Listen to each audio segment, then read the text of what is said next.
Welcome. Thank you for joining us again today. I'm Mayor Westmoreland, and with us we have Steve Mumford, Assistant City Administrator and Community Development Department Head. So thank you for joining us, Steve. It's nice to be here. Okay. So Steve, what are we going to talk about today? What are some of the things that are focused on in community development? It's a very broad topic, very broad subject, and community development could mean a variety of things, right? It's residential growth, it's commercial growth, it's roads, it's parks, it's trails. So let's dive in and talk about some of those. So obviously we've experienced a little bit of residential growth. Can you give us just a little bit of an update there? Sure. Yeah, I think we all expected that during the pandemic last year and going into this year that things would slow down, and it did the opposite. It skyrocketed, especially residential growth. And we have seen this last fiscal year, for instance, from July last year to June this year, we issued over 1,600 new residential building permits, which is a record, and every year is a record. It surpassed the year before by over 300, which surpassed the year before by about 300. So the growth is coming. Sometimes our residents have questions of what kind of residential development is happening. Can you give us some details there?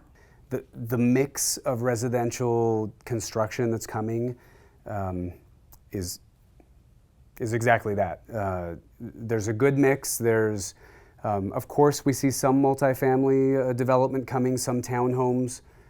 We really don't have condos in the city beyond what's already in the ranches from a long time ago. So we do have some townhomes. It's about 13% of the overall units that came in last year.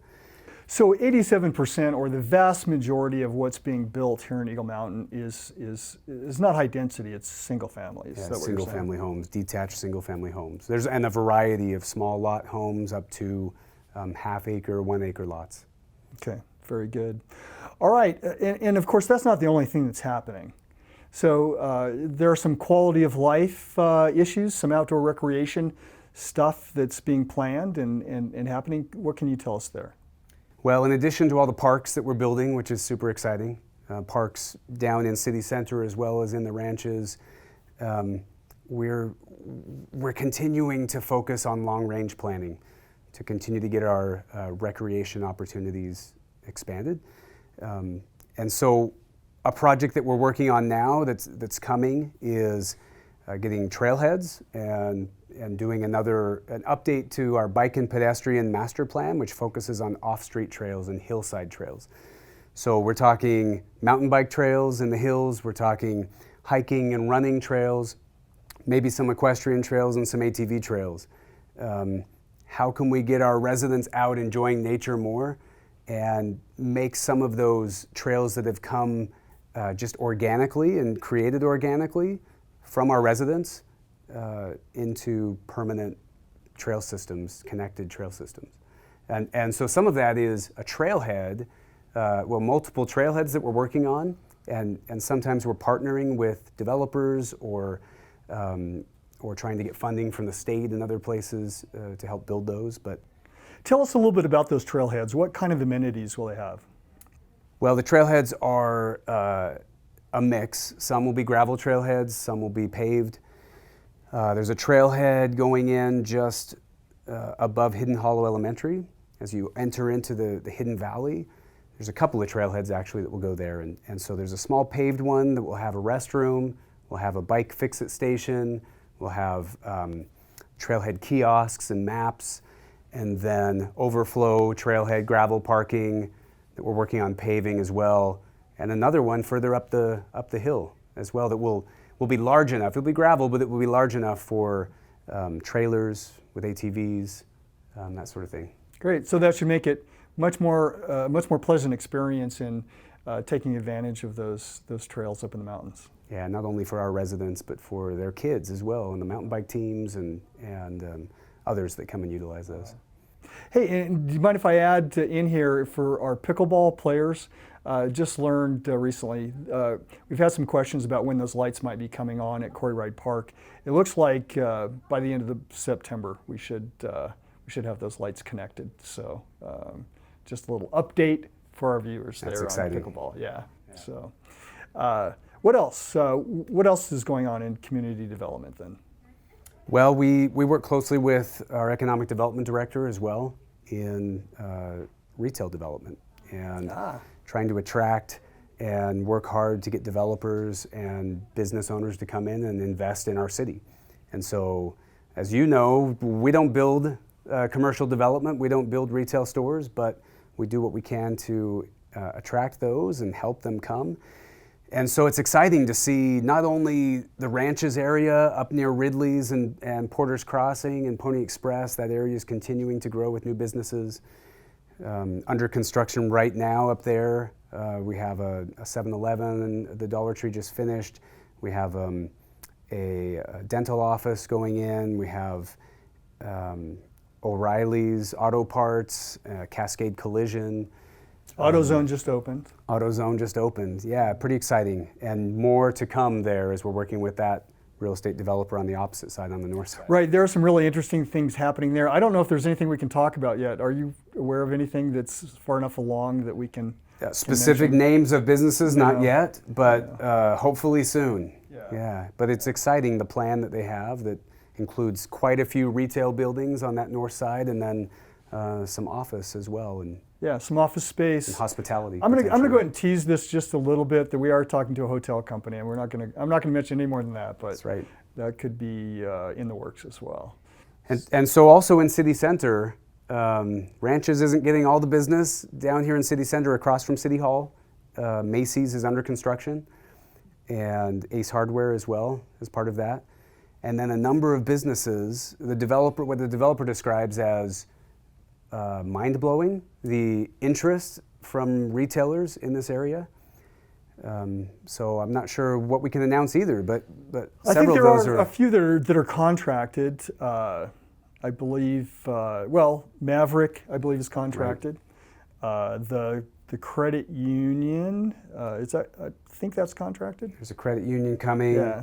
There's an Arby's and a Little Caesars, a drink place, and I believe Taco Bell as well, and then they have an office building going in as well.